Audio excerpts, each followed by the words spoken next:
Get up, Sean.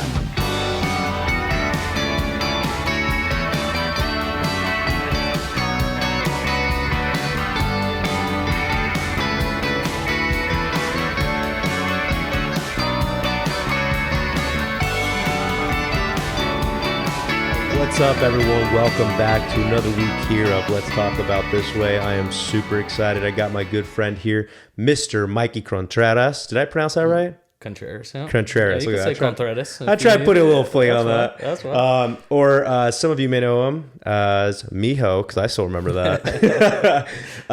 Anyways, guys, thanks for tuning in here. Just a quick shout out to the band Hannah. Thank you guys again for the intro music. You guys are awesome. Give them a listen. All their information is on the episode details. All right.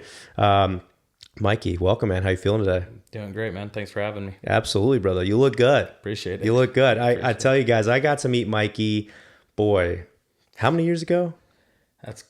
We got to be pushing close to 10, man. It's got to be. You think it's been that long? Yeah, it has to be. Oh my God. What, high school? It's been I think I did Probably senior year. I wasn't it for Phil's bachelor party? No, it was before then, man. I got to meet you before that. It was before then, yeah. I believe we were. Oh, maybe you're right. When I went up to NAU, got to meet Chad through them. Exactly. Yeah, that's right. So that's right. Yeah, while you're in college. Dude, yeah. that's so crazy. I know. Oh, man, it has been years. Anyways, Mikey is a firefighter today. He's got an amazing story we're going to cover. And so, Mikey, let's go ahead and start off. How about you tell us about where you're born and kind of your background? Sure. So I originally born in Flagstaff. Oh, okay. So lived there until I was about 12, 13. Made our journey down here to Phoenix. Funny story about that. I wasn't happy about it, but because of the heat or what? I think it was just being a kid in Flagstaff. It's a small town. Funny enough, as my young self going from in Flagstaff elementary schools K through 6, and then you go to it used to be MEMS. It's no longer there. Okay. So Mount Eldon Middle School. And that was the big jump. And so you had 7th, 8th grade, middle school, and then you go to high school. And coming down here, it's K through 8, where we were moving. So that was a little bit of I was a little angry or a little mad there with my parents. Why are we moving? And all my friends and so excited to go to the high schools there and whatnot. But man, what a blessing it was. That's good. To get down here. Obviously to understand, the peer opportunity that's down here in the valley. But yeah. It's always going to be my hometown. Love that place. Still have family there to this day. My oldest brother still lives there. Okay. I've got aunts and uncles. My Nana Tata's house is there that they still have. So always still visiting Flag. But yeah, ended up moving down here. My mom ended up going to PA school. Yeah. Okay. And so that was the reason why we ended up moving down to the valley and moved to Anthem, Arizona. Good old Anthem. Yeah, where ended up going to Boulder Creek High School there. Played sports all the way through, football, baseball, wrestling. That's right. And what a time that was. I would go back there in a heartbeat if I could. Sure. Definitely. But who wouldn't? Everyone loves sports. I miss high school football all the time. I miss it. I miss it so much. And I wasn't the best by any means. I was pretty big. I played O-line for a bit, but it's the camaraderie. It's the brotherhood, man. The Friday night lights, you can't beat that. Nothing like it. Yeah. Nothing like it, and being able to, create those bonds and those relationships and it ended up taking me to college. I was blessed enough to have some opportunities there. Oh, really? Like a scholarship? Wow, amazing. So I had a choice of wrestling or football. Jeez. Did probably a better wrestler than football. Ended up winning state championship and had some good looks there. Good for you, man. But that's a sport that I love and hate at the same time. Sure. And I think any listeners or viewers that wrestled understand it. It's a different mentality. It's a different, but what it can give you is it makes life a lot easier. I can tell you that much. I'm interested in it just because I never did wrestling. The only wrestling I ever exposed to growing up was like old WWE, Oh, yeah. Undertaker, Nothing Kane, wrong with that. Jesse, Nothing wrong with stuff, that. but obviously, that stuff's fake as hell. What you did was legit wrestling, right? And I think that sport is coming to light more and more over the years, which is really cool.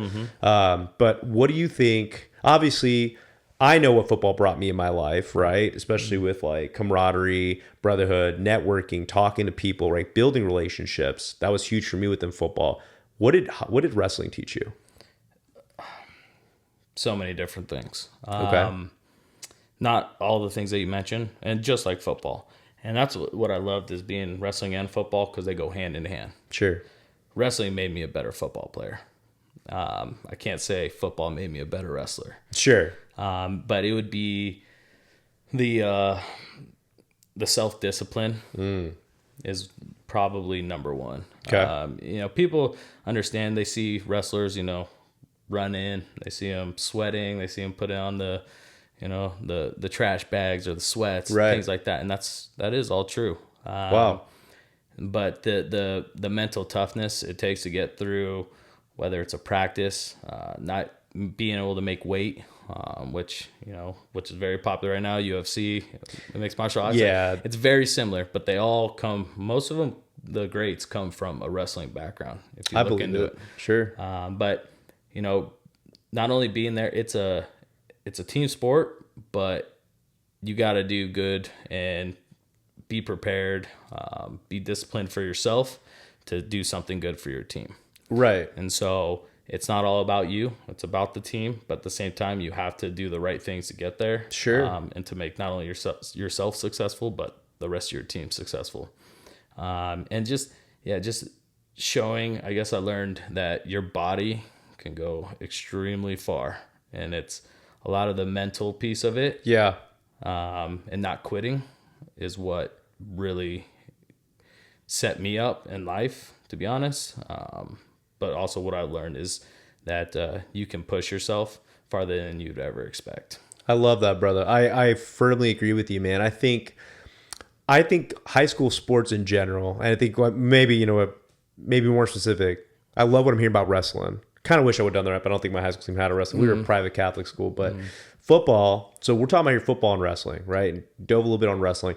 But I think of those two, at least high school sports, they do so much for you as an individual in terms of resiliency and learning that at a very young age, right? Like I love the fact you said that you learn on from an early age, especially with wrestling for you, that your body is capable of doing so many things that you would never think of because you limit yourself here. Right. You limit yourself mentally.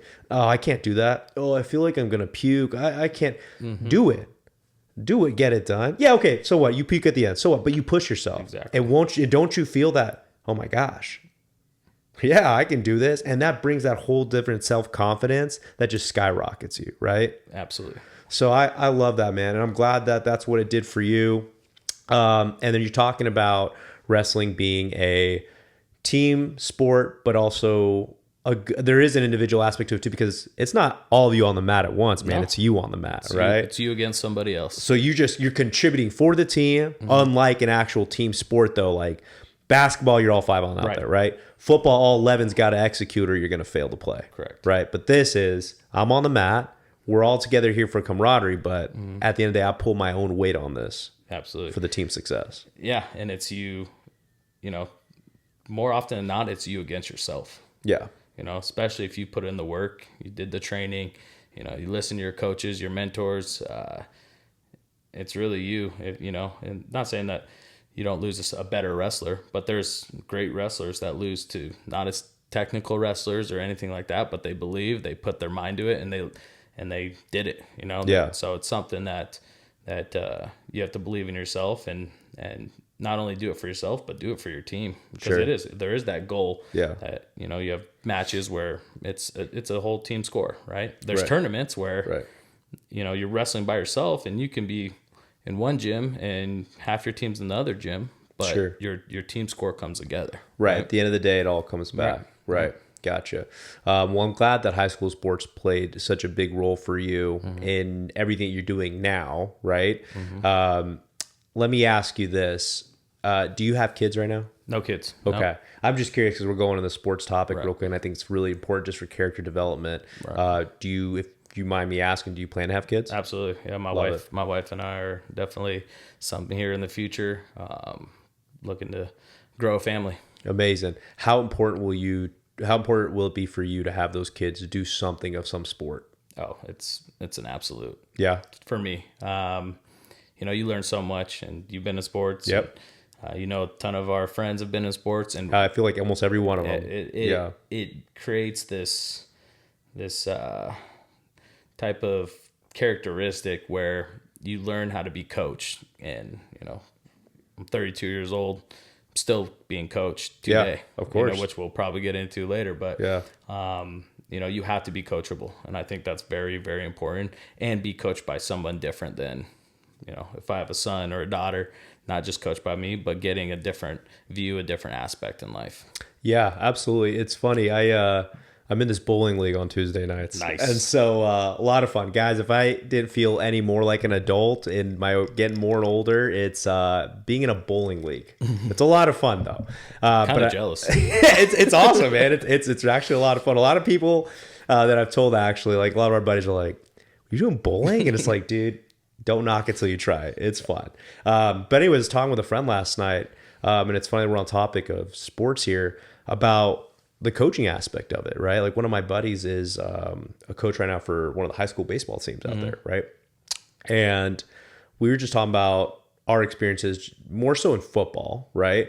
But like how coaching has changed over the years, where this might be a hot take for some, but it's everyone's perspective and own opinions. But I feel like lately, and maybe you've seen this through either friends or family or your own, but it's almost getting a little harder sometimes for coaches to coach, right? Like, of course, we want to be cognizant of children's feelings and how they go about things, but sometimes I feel like you need a little kick in the what. Absolutely. You know what I mean? Oh, like, yeah. I felt like I got a lot of discipline from my coaches outside of my own father when it's like, wake up, right? Like, I won't use all the terms here, but for any football heads out there, and especially for anyone who went to high school with me, you know what I'm talking about, right? I mean, I thought it was good though for me.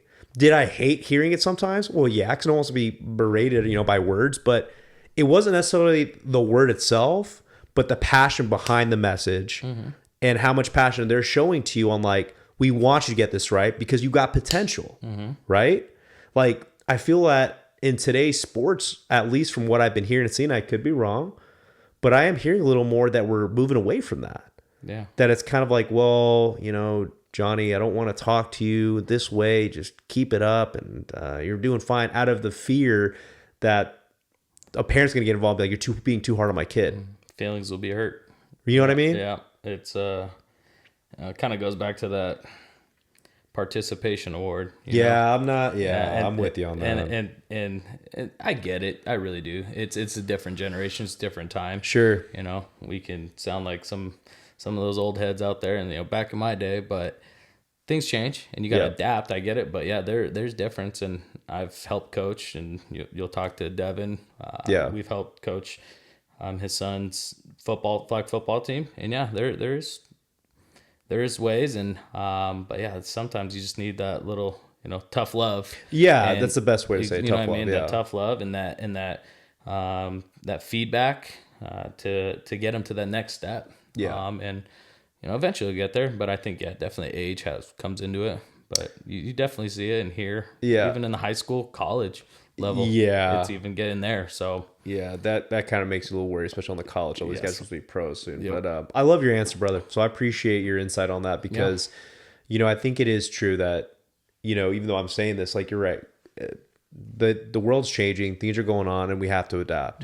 So maybe the question is, how do you apply what we called tough love back in the day to something close to that without, I guess, having to be so tough per se in some like the ways that we talk to kids?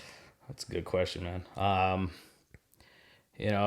I think you got to understand, it could be any level, in my opinion, but you got to understand your players. You got to understand who you have and how they react, how they take in things. Sure. Right? Like we all learn differently. That's true. So there might be someone, a kiddo that plays around or messes around. And you got to give them a little, hey, put it out. Right. And then there's one that's, maybe a little bit more sensitive or just never experience that in their life. And you kind of ease into something like that, right? Sure. And give them that chance and give them things. And, not saying playing favorites, but, I think you got to build that relationship with your team. Yeah. And understand where it comes from. Because I come from coaching as well. I started coaching a little while back in wrestling and football. And you learn that the one thing doesn't work.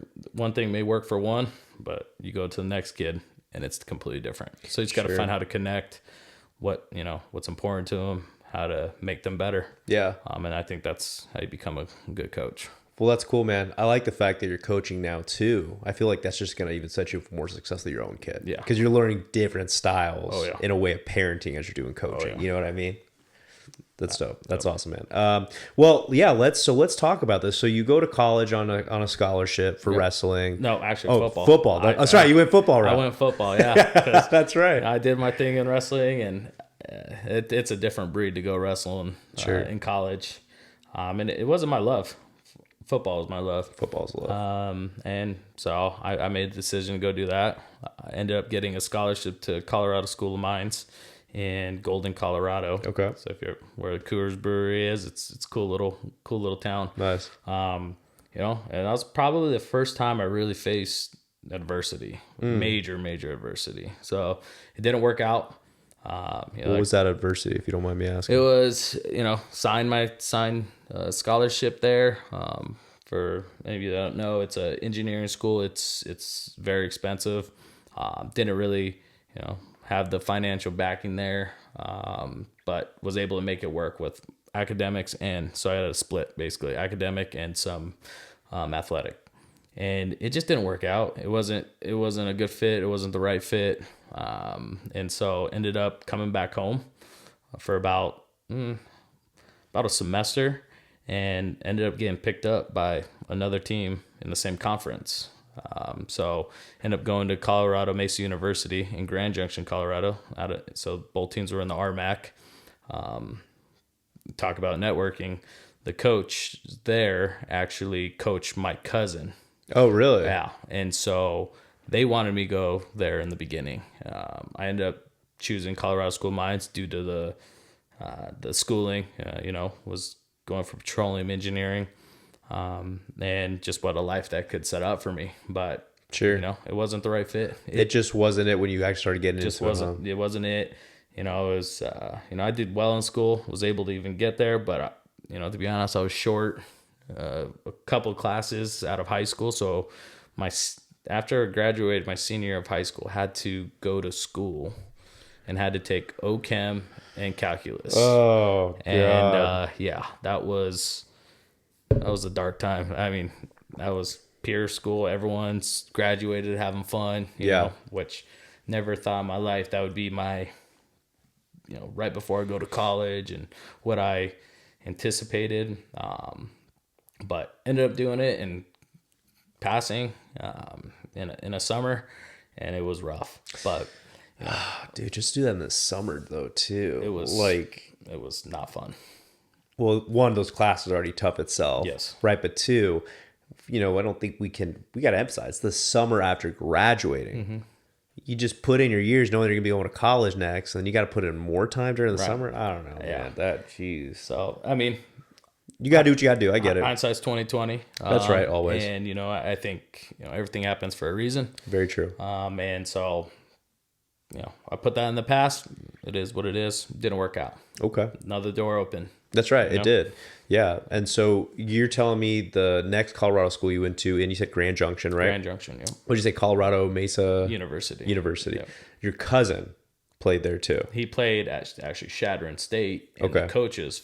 They played for them. Those coaches moved to Colorado Mesa. Okay. And they recruited me from the get-go. But they found out that I was leaving there, and they picked me up right away. Did you go to like a JUCO in between or something? I did. I did a semester at Paradise Valley. Okay. Yeah. Gotcha. Okay. Boomers, man. Homeless. Okay, so you get picked up from there, and that's how you get to Grand Junction from there. So I just did school. I didn't play or anything. So I stayed training, everything, hoping that there's still an opportunity, and there was. That's awesome, man. So you finished your schooling out there. Yep, Colorado Mesa. Yep. What'd you graduate with? Graduate with a criminal justice degree. Criminal justice degree with emphasis in law. Yeah. Okay. So start walking me towards this now. So you get done with school, you do that. Obviously, I'm imagining your goal was to be at that point. Yeah, law enforcement. Okay. An FBI type mindset. I'm already probably, I believe, my junior, getting my senior year. And, thank God for this professor, because he was ex-law enforcement. Told it how it was. Yeah. And during that time, that's 2014, 2015 time Sure. frame. And still it is today. Things aren't great for law enforcement. No, it's not. It's really scary out there for a lot of them. It is. Which I always say, I get people have their views and their perspectives and their own experiences with law enforcement in the past. And I just have to say this. I personally think it's just been maybe a few bad apples that has given a bad name to some amazing men and women out there in law enforcement. Mm-hmm. And it sucks. It really sucks. Media today, there's so much exposure on different things that we didn't get to see maybe growing up as much because there's different platforms. Mm-hmm. What do you have? You got Instagram, you got X, formerly Twitter, you got Snapchat, you got Facebook. I mean, it goes on. And so more and more people recording, which can be good for awareness, but then you're bringing this light to law enforcement. And then, this was when you're going through school, about to be done, I graduated 2015. 2015. Okay. Mm-hmm. Here we are now with a more exposed light on everything that's making it harder for cops. But even back then, it was starting to make it hard for people to want to be in law enforcement. It was. It very much was. And, he gave us insight and explained step by step what it would look like going into law enforcement. And not saying I was against that or it scared me or deterred me. Sure. But the one thing he said was, can you envision yourself doing a specific role for this specific amount of time? And then once you're done with that, going out and just prepare yourself, because you're going to be, talked to very poorly. You're going to be attacked. You're going to be everything. And you can do everything right, and all they see is the one bad thing, just like you mentioned. Yeah. A couple bad apples. And, I still was like, okay, that is what it is. This is what I've signed up for. This is what I'm going to do. At the same time, I had some law classes and had a great professor there.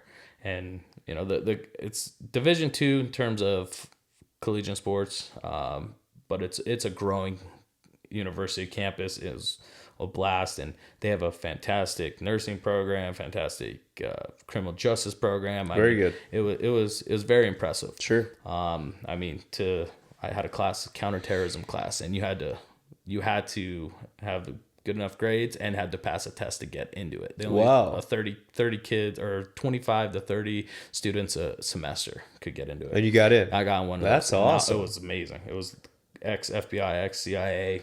Was that one of your favorite classes you took? Hands down. Put your phone in a tub. Oh, put it in the microwave. Really? Yeah, for a class. For a class, the things that she talked about and went about was, it was unreal. It was unreal. Did that drive you at all to maybe think at one point? Maybe I know you said law enforcement, FBI. Did it draw you more to go the route of FBI or maybe CIA or something one day? Oh yeah. And so, kind of getting back to where it was so cool, so many different avenues. And then I had a law professor, and I was somewhat, I could comprehend the Constitution. I could comprehend law very well. And he pulled me aside and said, "Hey, I think you're doing very well in this class, and the way you articulate some of your writings and some of the cases, things like that, I think you should take a look at this path." And I went, I know that'd make my mom happy if I went that law route, right? But there's money. Well, there's money, man. That is a whole nother beast in itself. Yeah. For sure. And so I'm taking all this in, right? Like, do I go the law enforcement route? try to make my way to that. I was so interested in the counterterrorism that side of the house, but then I felt comfortable in that law route too. And so, kind of fast forward, I'm there. Actually met my now wife, Kenzie. Oh, cool. So we met there in college and ended up graduating, coming back. And I'm like, man, and just, I'm sure like everyone, half the people, if not all, you get out of college, you're like, what do I do? Well, yeah, you think you might have a firm something lined up, and which we don't talk about, which I'm happy we're doing more and more on this show. And for anyone that has a straight path, great. But yeah, you sit there and you're like, maybe you just realize you're not going on the right path, or you thought you were going to go. Like, well, now what? So here you are. Now what? Because you, at that point, I'm assuming, decided like, I don't think I'm going to do the law route. I was looking at everything, and as you graduate, you think you did all your work, and then you're in real life. You know what I mean? And it's important. It is. You want to make sure that you're committed. You want to make sure it's what you're looking for. Right. And you feel that you can be successful in it. For sure. Right. If you're not happy, you're not going to be successful. No. So, I took that to heart. I was juggling all these different ideas around. Do I take this law route? Do I go law enforcement? Where am I at? Am I going to be happy? Yeah. And so. I moved back with my brother Devin. He's a wildland firefighter. Okay. At the time. So I moved to Prescott Valley and getting ready to jump into that for the summer, to be honest. As a wildland firefighter, that's the season. And during the summer, and you're out basically on any wildland fire and getting after it. Some that I was used to, some that I love, the camaraderie, being with the boys. And just doing work, right? Sure. Yeah. And so that was there. And so I'm like, all right, I'm going to take some time. I'm going to do this right now. I'm going to start studying for the LSAT. If I want to go this law enforcement route, I can do that. I know I can. I could come down to Phoenix, do what I want to do, or wherever the case may be. So I'm like, I'm going to start studying. I'm going to see what I got, how I feel. But in the meantime, I'm doing this, right? You got to make some kind of money. Well, you got to make some kind of money. Right. It's during the season. So if I'm hearing you right, you're up there, which, by the way, there's some real, was Devin full-time doing that? Oh, yeah. Okay. Right out of college. Okay, gotcha. Because I knew a couple people while I was in Flagstaff, post-college too, right, that did do that. Yep. But it was interesting because it's like, I only work these amount of months and then I'm off the rest. Exactly. And I'm like, wow. Which sounded really cool at the time, but it's also for people who were married or had the relationship, it could also be really tough on that too, right? Because you're on the go. But if I'm hearing you right, so you did wildland firefighting. I was going to, yes. Oh, you're going to. I was like, hey, okay. I'm going to try and do this. And that's one cool thing about, the fire industry it's the service is everybody has another job. Everyone has a trade. Everybody has something. So there's something called the firemen movers up there as well, which we had good friends that owned it up there in Prescott Valley, in Prescott. So start working, doing that, right? I'm fresh out of college and I'm moving. Moving stuff, yeah. I'm picking up boxes and putting them down, right? Oh, yeah. Which, it's funny to look at because it paid, I don't know, I think it was 17, 18 bucks an hour to move. But when you start moving your way up and in the company, you call it a boss man, you start driving the truck, you start packing the truck, you're making decent money. You're talking $30 to $40 an hour plus tip. Are you kidding me? So I make my way up there. I'm like, this is pretty cool. You know what I mean? You're making some money off depending on how busy you guys are. Yeah. And I'm just doing that, and I'm driving a truck, pulling a trailer, and moving people all around, whether it's through Prescott up to Flag to down to Phoenix, back and forth. I even got on planes. Even got on a plane, and we would drive all their stuff to wherever they need to go. We went to California, we went to Texas, a couple different places, and flew back. So this company stayed really busy. Oh, it's constantly busy. Good for them. Oh, it's great. So they built a good business. And I get a little shocked hearing those numbers, bro, because I'm telling you, when I came out of college, I went the mental health route, and I was like, well, I guess I'll do this. I wasn't anywhere near making that. And that's wild. That's a full-time profession I'm doing, right. Making at most maybe $36K for the year. You have the potential in a moving company as an employee to continue to make more money with the different responsibilities. Absolutely. Wow. Yeah. So I mean, that's not a bad gig right after college. it isn't. It wasn't. I'm like, I'm making more money because my job in college, I worked at Boot Barn, you know, and I was a key holder. So I was in high school too. I worked all retail. All Good old retail. You forgot Pro Image Sports. Yeah. How fun. And so, yeah, going from that to making a lot of cash on hand real fast was, I mean, don't get me wrong, it was hard work. I mean, you're going one move to another move to another move. But you're also young. And you're able to do that. Very young, active and could do it. And, you know, it was great while it lasted. But ended up coming back down to Phoenix as Devin was in the middle of a transition of his job and his career as well, and decided that wasn't necessarily him. And I was coaching then too. Yeah. So I was living in Prescott. I would drive I would drive to Anthem, and coach, depending on what was going on, and I'd work out my schedule. Ended up moving down to Phoenix, continued to coach, and I'm still going, what am I doing? And speaking of networking and knowing, you know, people and how important it is, my buddy from college who I hired at Boot Barn called me one day and said, hey, I have this recruiting job. I just got it. I think you really like it. And I'm like, recruiting? Recruit for what? Right. Like schools or? Yeah, like, what are we doing here? What does it mean to be a recruiter at this point? Yeah. To be honest, when I heard recruiter, I thought recruiter for the military and recruiter for schools for sports. Yeah. That was the only way I kind of interpreted a recruiter, right? He's like, no, for like jobs, to get people positions. I'm like, he's like, man, you got me a job in college when I need it the most. I just want to return the favor. You know, you can take it, you can leave it, but I know you're one of my best friends from college. I think you'd be really good at this. So power of networking. Shout out to my boy Matt for that, because it started there. Yeah. It took a couple of interviews and I just made a resume, sent it to him. He sent it to the internal recruiter there, and had a couple calls, and turned the page, and I was there. Wow.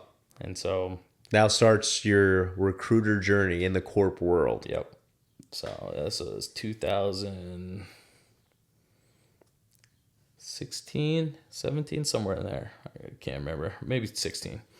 Started my recruiter journey.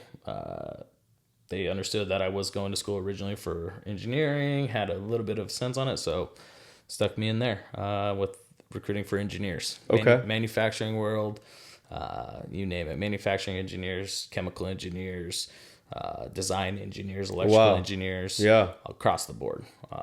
So a little bit of a learning curve on some of it. Being able to be honest, just being able to jump on the phone, which, you know, you come from account management. Yeah, sales. man. Well, and I used to do a bit of recruiting too for my old company. I was kind of like double dipping. I would do account management stuff, right, with like clients we had, and then I would help out the recruiters we had. Just because it for me was always, if I'm in a cycle of work, I kind of want to know the pains and what everyone's going through in this cycle. Yep. Does that make sense? Right. So like for me, I relied on recruiters to bring me candidates to provide services for the families and the clients, pages I worked with. Right. Yep. So what are you guys going through? How can I put myself in your shoes so that I have a bit more of an understanding and background on what you're putting through, the work and the effort to get me a candidate, rather than looking and be like, this doesn't work. No, thank you. You know what I mean? Because I had to learn that quick. Because I mean, as a recruiter, when you get someone finally interested and you go through all the hoops and then you're trying to make sure they're a viable candidate for the position, the last thing you want to hear is, no, they're not going to fit. What do you mean they're not going to fit? I just spent hours. I'm pretty sure this guy's. I'm telling you he's going to fit. No, it's not going to be a good fit. Yeah. And just like that. And and then I learned that. So it's kind of like, okay, there's a bit more that goes into that. How do I engage myself more in that process? Right. But anyways, so now you're doing this recruiting job. You adapted to it. You learned quickly on the go. How was that? Let's talk about money-wise for you, you know, compared to what you were doing before. Because obviously when you start getting in that world, there's incentives too that you can also get to make a little more money. Absolutely. It was funny. I believe my base pay was $33K. Yeah. But, on the flip side, there's a thing called spread. There's it's commission, if you will, Yeah, right? And there's that opportunity. So it's how much work do you want to put in? Sure. Right? Yeah. At the end of the day, still $33K looks, like, It is. They sell you on the commission aspect. That's what it is, right? And it's like, I'm not afraid of work. I'll do it. And so, you do that. There's little tiers you hit. Next thing you know, you get bumped up to, if you hit a certain tier, you get bumped up to the 50K route. Or I think it was 30, 33, 38, and then you get bumped up again or some sorts. Back then, ended up staying there. My location I was at closed, went down to Tempe location. Okay. And that was so eye-opening and so much fun. I mean, if you could, not so much a Wolf of Wall Street, but okay. I mean, I went from a smaller office to now a hub of Arizona. And, I walked in first time and there's people standing, talking, high-fiving, gongs being hit. I mean, it's just irate in there. It's just an energy you're starting to pick up on. Like, oh, I love this. This is where I need to be. Yeah, right? yeah. Get there and nothing again. It was great where I was at. Learned a lot, but we all moved. So it wasn't just me. It was the whole office moved down there, or moved to another one. Whatever the case was, and oh, what a time that was, and how much fun. And it is all young, fresh out of college for the most part. Yeah. Well, that's that energy. That's how it thrives. It has to be young. That's how I felt with my experience when I got hired on first in the business world through healthcare. Yep. Right? Like I had talked about in my episode, like, man, just things were going up and running where other people probably be like, Mikey, I'm overwhelmed. There's too much going on. You and I are of the same cloth. And we're like, oh, here we go. Let's go. Yes. Get me on the phone. I want to hit this gong. Yeah. I want to get crazy with everyone. So like,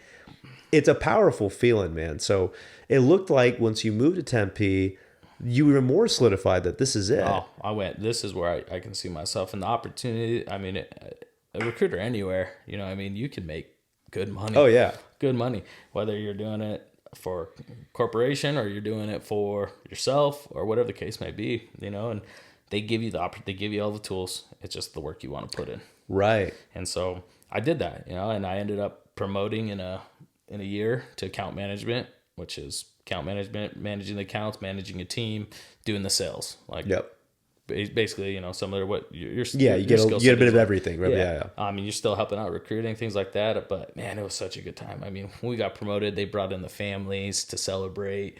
It was competitive too. I mean, there was 4 positions, and I think at that time, 18 people went for the 4 positions. Then they had a big party for us. I mean, there was a beer donkey walking around. Okay. Okay. I'm painting a picture in my head. Trust me. So if you get that now, I mean, it was a party, and when one person on the team hit a certain milestone, we all celebrated. That's awesome. And it was amazing. It was the greatest time in the world, and ended up making my way through, making my way up and progressing, and it was beautiful. Ended up switching from there within the same company, just to a different line of work, more of the on the business, more of the client side, where I knew how to recruit, I knew how to manage a team, I knew how to be successful in that route. Now I moved over to more of creating the process, creating the talent acquisition, creating the flow and the map for companies that couldn't do it themselves necessarily. So they'd bring us in on this side of the house to do that. And, spent multiple years doing that, and it was great. Got to a point where I was probably in a position was the easiest role as an operations manager. And I say easiest, meaning it was more of a leadership management type position instead of task oriented, me doing, going out, finding business or recruiting or doing that stuff, more teaching them how to do it. Right. The most paid I've ever been. And, besides a couple of years where I was hitting some good things here well, I mean, because if you're doing, that can fluctuate up and down. Switch the salary though. Yeah. With the bonus. So I made that switch, and that took a minute to go, do I want to do this? But I'll just, that grind as a recruiter and commission, it can take a toll on you. Yeah, I think, when I've been asked for it, I'm sure you've probably been asked, and well, we'll get to how you changed it. So, the one question I feel like I get quite a bit is, you're hitting these numbers, doing great. Like, how long can you do this for? And in my head, like, I'm a very resilient individual. So, like, it's not to gloat or boost, about myself, but, and others could attest to this, but look, like, I'm always striving to be number one. That's just how it is, right? Like, why not show my work ethic on everything that I do, right? I want the best quality. I want to output the best output that I can.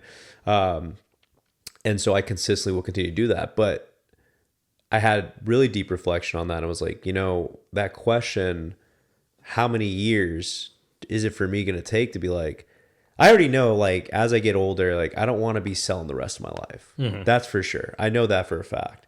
It brings great money now. It's like, I guess the mindset is, what can I do now in my, what I call my grinding years in my 30s to set myself up for as early of a retirement as I can comfortably, or to set me up for a big idea that may come to me to do something for myself. Something I built from scratch instead of working for the man. You know what I mean? Love it. But no, so I do think about, I'm like, I don't really know how long that'll go. Just because the money can be so great at the time. And then it's like, right now, I'm not thinking too much on it because I just entered this not too long ago, about almost entering 3 years into this. But you've had 9 years in this. Yeah. And now I'm curious to see how your mindset, I'm sure you're going to explain, starts changing. Yeah. I was at a similar point, with recruiting, and any listeners, you've been in this world, it's a roller coaster. You can be at the highest of the high, and next day, account can fall out. Sure. Something with the economy can happen. Something just locally can happen, and next thing you know, you're at the bottom again. Sure. And how you protect yourself from that, how you fight, through that. That's a whole different story. But there's it got to a point where it's like, man, I don't know how much more in the gas tank I have left of this. And I'm not saying I was the best one ever there by any means as my company. I was a solid, constant type individual, and had some of the better times, and I had some really low times, and I learned from that. And I would tell my team, especially in the recruiting world, you gotta stay a straight line. You gotta celebrate those wins, but you can't go too high, and and then you can't go too low, because you can rebound, you can come back from it. You're up there, you start letting your foot off that gas pedal, it's gonna catch up to you later on. Right? Yeah. And then I was sitting there thinking to myself, I'm like, man, what, can I see myself doing this? And kudos to some of those guys that I've worked with that have been doing it for 20 plus years in that sales mode. Like in a legit sales mode, they're continue to sell. They are out there hitting the streets. They are on meetings all day long, every day. Yeah. Phone is constantly going off. You know what I mean? And it's like, I don't think I can do this for the rest of my life. And that's what made me switch to the other side, where I went more of the salary bonus route and kind of sit back and more on that leadership type situation. So it was more of a, okay, I could see the opportunity on this side too. I could still grow. I could do things. At that time I'm going, this could be another, 10-year venture. Who knows? Right. Wow. But that came to a stop. Well, it did. That's right. Yeah. So do you think that was probably, it doesn't have to be the verbatim, like word for word question, but I feel like, was there a variation of that question, or a question similar to that, that's where it made you think like, oh shit, like this, I can't do this anymore. Like, you thinking about another 10 years, maybe in a role like this now? Yeah. One, just working for corporate life. Yeah. Okay. Things changing. Always do. And my opinion, it wasn't where I liked things were going. And not just the company I work for, but you could see it across the board. And I've talked to other people in other industries doing the same thing. There's just this trend that I don't know what it is. I can't put a word on it, but it was more of that gut feeling. Yeah, I know exactly what you're talking about. What do they always teach us in that world, especially people looking out for us? Actions speak louder than words. Read the writing on the walls. Absolutely. And one day, it was one day actually. There was a couple days leading up to it that I found myself struggling to get out of bed to go do this, and I'm like, cut it out. Like, you're making great money. You're doing great for you and your wife. You're successful. Like, be appreciative of what you have. You know, I'm telling myself that, and it just was there, and I'm still thinking about this for a couple weeks on end now, and I'm like, what? I just felt I'm missing something. I don't know what it is, where I'm at. I should be happy. Like, again, I said I was more in the, not the easiest, but more comfortable spot I've been in, not having to grind and do all this stuff. I mean, I was working hard and everything, but I just wasn't happy. And I'm like, 31 years old. Like, I'm doing a great job. I should be happy. What's going on, you know? And I'm like, and it took some self-reflecting and going, do I see myself doing this for the next 10, 20 years? Yeah. That's what it would take, you know? And I went, you know, I do enjoy the life of recruiting. It's a very fun, I've learned so much. And one day I just went, what do you really want? What are you missing? And I you know, be up at night just thinking, what, am I a loser for doing this, to change at this time in my life, you know? And then I'm like, no, I'm still young. I got plenty of time. Like, I just got to make the commitment of what I really want. And I'm like, and it's like, what have you always wanted to do? And I came back to the law enforcement thing, and I went, I have that, but it's still not doing it. And I went, and I asked myself, what do you really want to do? I went, I've always wanted to go on fire. Always, too.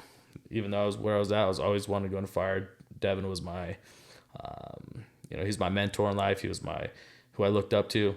Wildland, it was the coolest thing to say, my brother's a wildland firefighter. Yeah. And I'm like, now I'm thinking about, you know, family things, and hey, I'm going to create a family.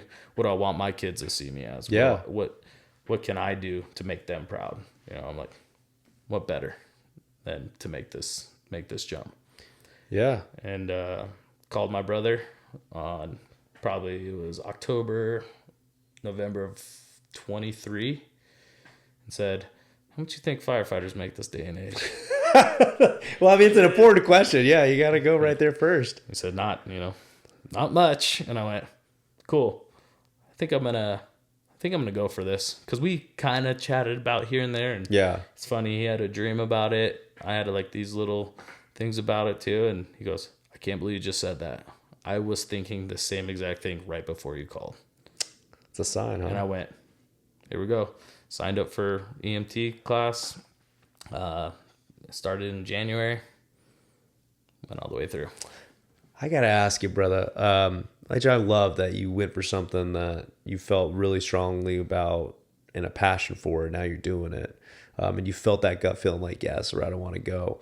I actually got a couple questions on this, but I really quick want to go back to something I think us men, and I feel like I could probably have a whole episode on this with like just a good round table of good guys around and talking about how scary and kind of vulnerable it makes us to think about a feeling like that happening.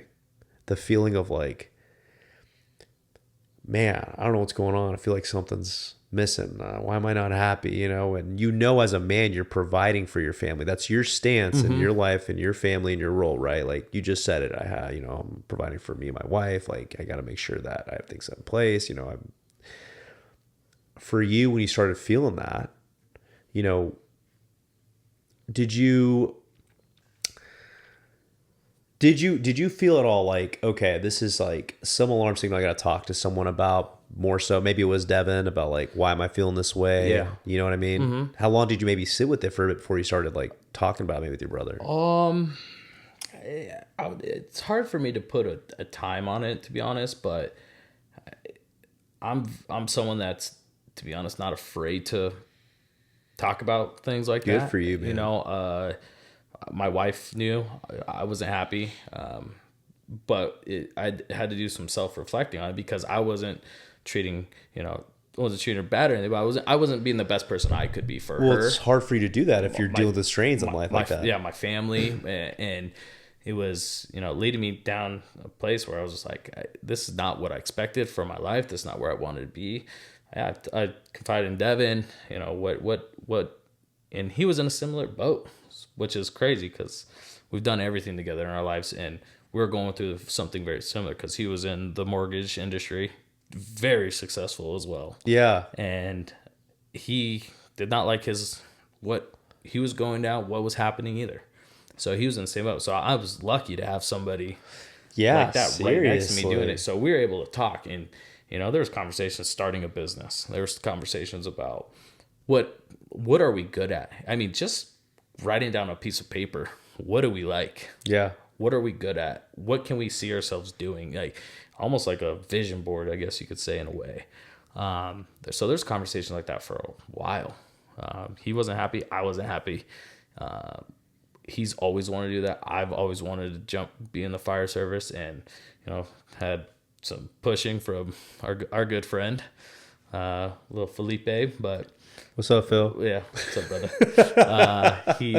He's been on me for years. Yeah, years. And Devin, you guys got to come over. You guys would be great. This is what you needed.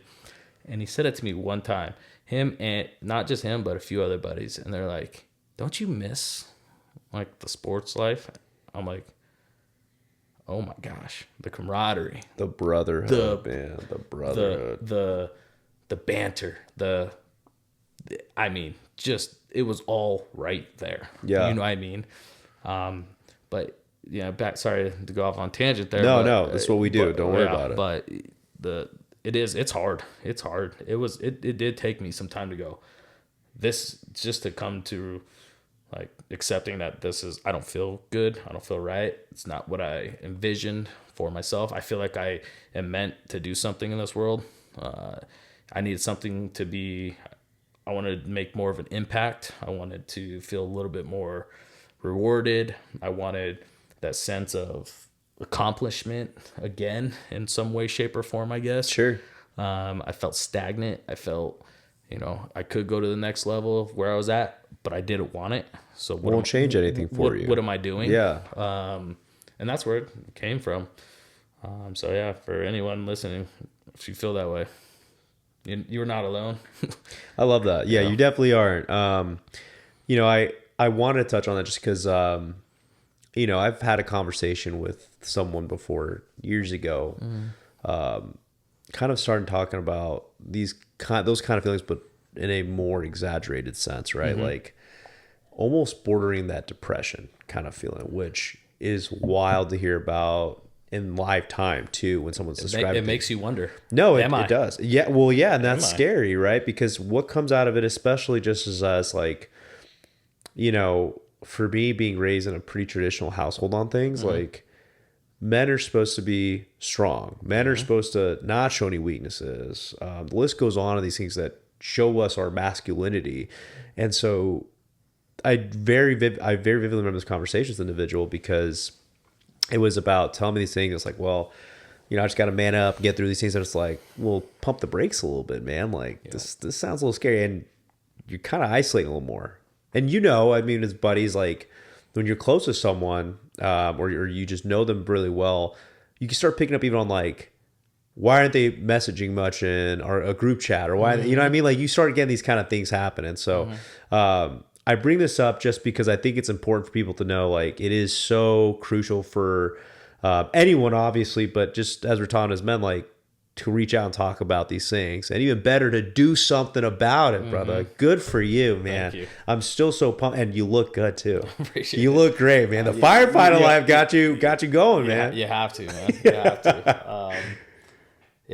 Just to touch on that, it's like, it's great what you're saying there, because it's not easy, and to be vulnerable, it can be tough. It really can be, but you'd be surprised once you start communicating some of these things, and the group that you have around you obviously is important, and the support systems that you have, because no one can see what's going inside your head. No, So that's what's dangerous. exactly. Yeah. And there's going to be cues, there's going to be things like that, but it can lead down a dark path for a lot of people. And yeah, if you can talk to somebody, you're not going to be looked at any less. You're not going to be looked at any different. No. It's actually better because you're just looking out not for yourself, but your family, the people that care about you. Agreed. And if you're being looked at differently, well, they probably weren't the day ones that you're supposed to have And around they probably you, right? they shouldn't be there. Exactly. Well, let's, so now here you are, you're a firefighter. I just said something, you look great, but you look, obviously that lifestyle brings different things into your life now, right? Oh, Like so many. Dude, Phil tells me all the time, he's in the gym all the time. Yeah. Looks good too. I Yeah. mean, you guys are firefighters. Doesn't that promote a good, pretty healthy lifestyle in terms of like being active always? Oh, it is number one, right? And they preach it. All fire service, they preach it. You got to be mentally strong and healthy. You got to be physically strong. I mean, that's your job, right? Yeah. Our job, 90% of it is EMS, but there's a lot of mental part that goes into that. The other part is you have to go into a building. You have to be carrying 70 pounds of weight at all times, right? 'Cause Right. That's what your gear weighs. You have to be physically strong. You have to be ready at any given moment. You never know. And that's what I love about it is every day's different. You don't know what you're getting into. Yeah. But it's a grind. It was, I don't think people understand what it takes to do this. And it was eye-opening not only for myself, my brother, for my wife, our families, the dedication it really does take. And this is even before getting into the academy or even starting the interview process. There are things you have to do. You have to give up your time at stations, right?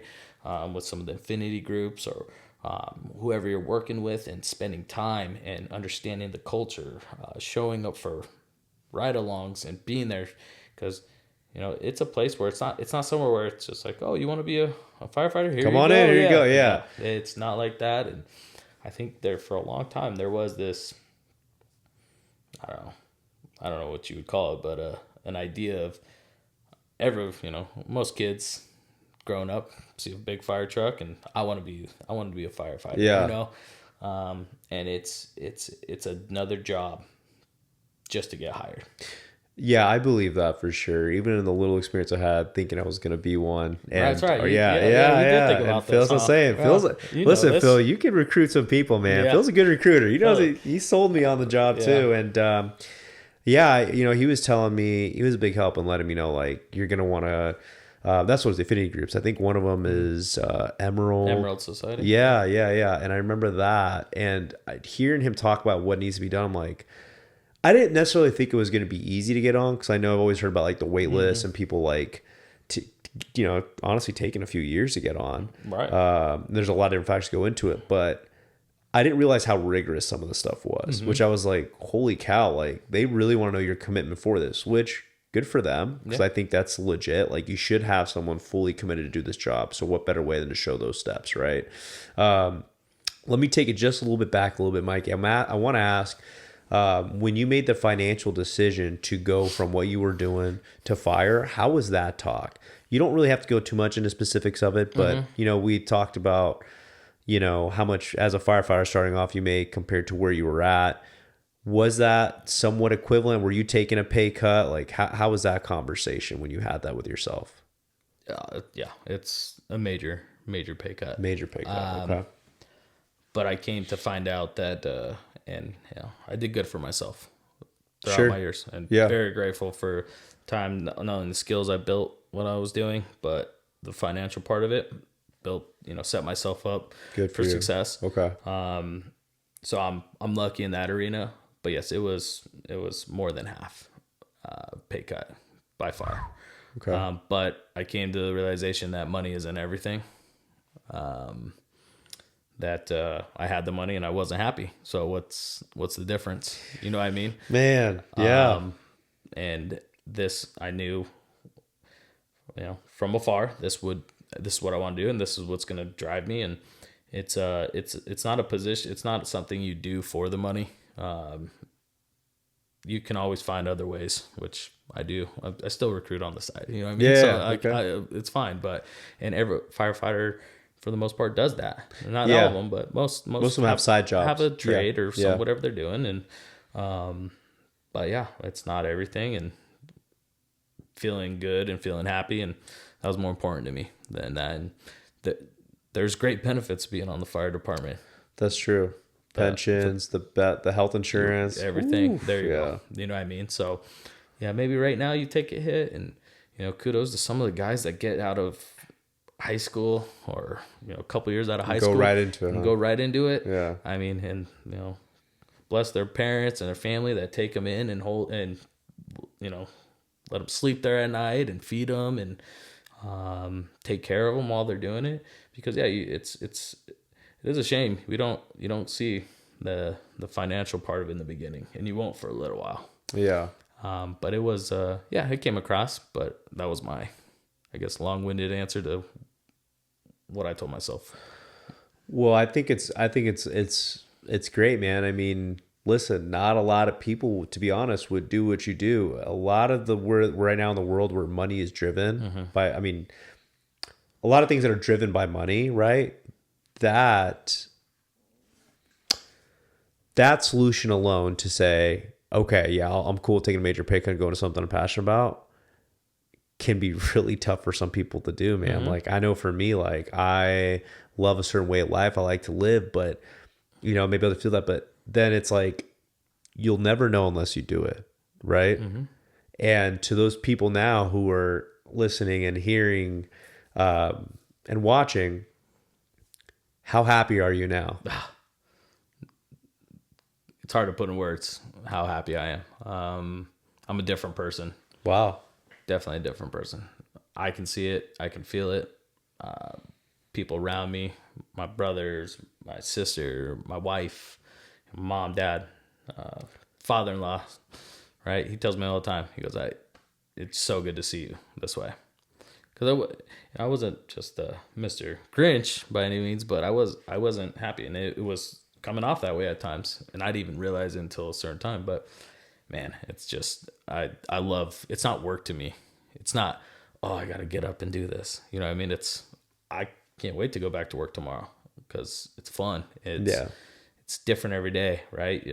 They take care of you. You're working with like-minded individuals, and you work out, right? You go to the grocery store together. You make food together. You joke around. You go and play games or whatever the case may be. And in between that, you're running calls and you're taking care of people, making a difference. And this is a 25-year commitment, and couldn't be more excited for it. Good for you, man. Yeah. That's an amazing thing. Again, you don't hear about that often. So to be able to share this story and tell people that, who knows, it might be inspiration for someone out there who might be going through the same feeling of, I don't know if I want to do this, but maybe something I'm passionate about where I think I'll be happy is the way to go, but they're scared to take that leap. Yeah. To that, I would say, one, look, internal at yourself. Understand what can make you. I know it's a very daunting thing to go, what can I do? There's so much out there, and just making that jump, but commit with yourself, talk to your spouse, your partner, your family members, whoever it is, bounce ideas off each other. And if it's something you think you can do and you really want, go do it. I thank God for my wife, my family every day, because without them, this would not have been possible, especially my wife, like the academy life. That's a whole another story for another time. But I mean, it is, you're at the academy Monday through Friday, 10 to 11 hours a day, coming home tired. She had food made, took care of my laundry so I don't have to worry about it, made sure I had everything I needed. And she's, taking care of her. She has her own job. She's taking care of the house. And A solid rock. The best, literally my rock in this. And, so if you're doing something like this or whatever you're doing, just have that support system. And if you don't, reach out to somebody that you think maybe could be. I love that, brother. What do you see? I mean, well, now, you're going to be a firefighter, but what do you hope to do maybe in 10 years, I like to play this game with everyone, just ask them, what do you think you want to see yourself in 10 years, whether maybe that's promoted in the fire department or maybe something on the side that you're talking about doing while you're doing fire. Yeah. So yeah, that's definitely two-sided. I would like to be definitely promoted. There's steps you take, there's time you need to be needs to be put on before you do some of that stuff. But I have aspirations to move up and eventually be a engineer at some point, make it to a captain at some point. Is that in 10 years? I don't know. I'm kind of going by the flow right now. But you're going to work your steps through that, that. Yeah, absolutely. I'll do what I got to do. Yes, they're my aspirations. Do I say it's going to happen in 10 years? I don't know. And with the fire service, that's how it is. There's just certain times that you have to be on to make things happen. But that's something I definitely see as a goal, or where I want to be around that time frame. And then on the side, like I mentioned, I've been in this world forever, so now I do it on the side.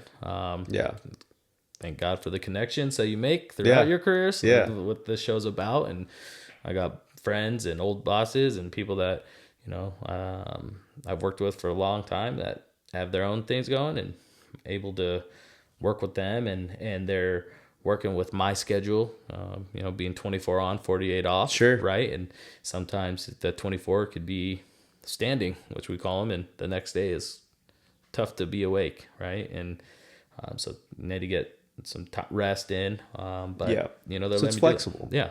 And so I'll be, I can imagine continuing that route a little bit there, and maybe looking at more of an investment opportunity, stuff like that later on within some of these companies, is where I'll be. But fire would be the main goal of where I'm going and what I want to do. Yeah. Well, that's dope, brother. I think we already covered what we would, tell someone who wants to make that leap. If you were to go back prior to you starting the recruiting world, because I know you'd said that little bit of you that wanted to go that fire route, right? When when your brother Devin was doing the wildland firefighting. Do you have any, I'll say it. Do you have any regret to your journey? Do you think this entire journey finally to where you're at being in fire now compared to years ago, starting earlier on, but being now, really shaped who you are?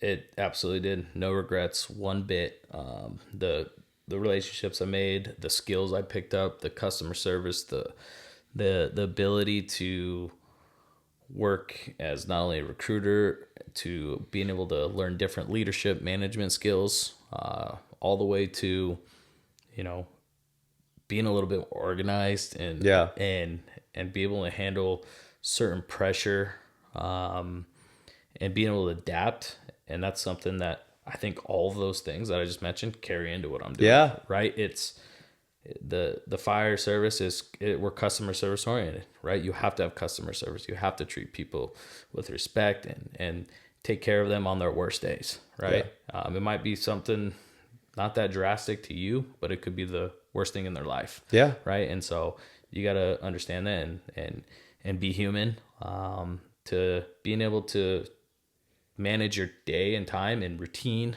It's very big in the fire service, having a routine of what you're doing. I learned all of that through my time in the recruitment and talent acquisition world.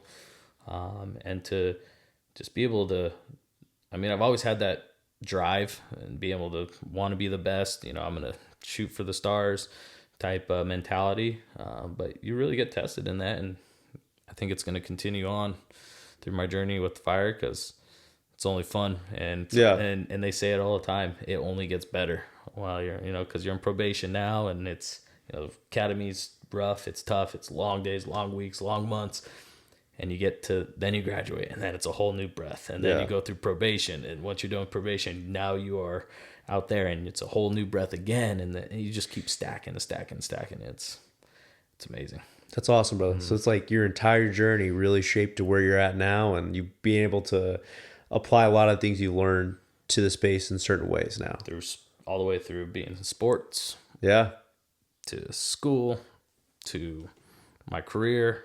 Some of the steps I took all will have come in and helped me get this role to be honest. I love it, man. Last question for you, just during the fire, your fire career. For anyone who is interested in wanting to learn a little bit more about the fire department, maybe start doing a little more research on their own, and they're wondering, what do they expect for, this doesn't necessarily have to be your pay right now, but what is the starting pay for a firefighter just joining on? What range should they be, what range should they know that that's what it's going to be for at least starting off? Yeah, so it's hard to, it's a little difficult to explain, but basically if you're making this jump, it's more of a sit down to kind of explain it. But when you're in the academy, you get paid for 40 hours, right? And then in the fire service, it's called 56 hour. And so you get paid a little bit more here and there differently, but it's not very much the dollar amount in terms of per hour. Sure, yeah. But think absolutely. about it, you're working 24 hours, right? You can work overtime, 24 hours of overtime. You can work 12 hours overtime, but it's roughly 17, 18, somewhere in there. Okay. Hourly. Yeah. But it doesn't necessarily work out that way. Right, because there's a lot of variance with Exactly. faction to it. Yep, Okay. there's that. Then your overtime that you can pick up, and things like that. But in the academy, it's a little bit more because it's kind of the same because it go off the 40 hour, but have a higher hourly rate. But when you switch over, it's a little bit lower pay rate, but you have more hours that are going in. Gotcha. Well, I think that's perfect enough for them Yeah. to look at their own research, but just understand a little bit how that works. Yeah. Well, great, brother. Before we wrap it up, do you have any special shout outs, anything you want to say to anyone who might be listening or watching this? Yeah. I think I said it once or twice, but I'll end it with, thank you to my wife, Kenzie. Thank you to my family, my mom, dad, sister, for all your help and support throughout this entire journey. All my mentors. If we talk to Phil, I got my boy, Matty Mitch, there's some guys, Joey, there's guys that are monumental in getting into where I am now, especially with the fire service. I'd be shocked if someone got on and didn't know one person or didn't lean on somebody. It'd be unheard of for me because it really takes a village to do this and have that mentorship and have the people help you through. So thank you to all of them. And I would say on the recruitment side, been there for a long time and still in the industry here and there. So if you need any help, happy to help you there. And then also, if you have any interest in the fire service, please reach out. There's a ton on social media for all fire departments. I mean, everyone's hiring. It's a great time to get hired. If that's something that you're interested in, take a look, reach out to people make sure it's something you want to do and you can learn. I love that, brother. For them to get a hold of you, would you want me just to share your Instagram with them and the episode details, or what's the best way to get a hold of you? Maybe through email, or how do you want to go about that? We could do the Instagram or an email. Okay. Works just fine. Perfect, man. Well, aside from Phil probably smiling big time because he was so happy he got his first shout out in the first episode. Thank you guys so much for tuning in.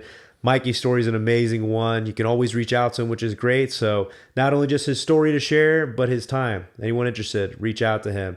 I'll have those details in the episode description.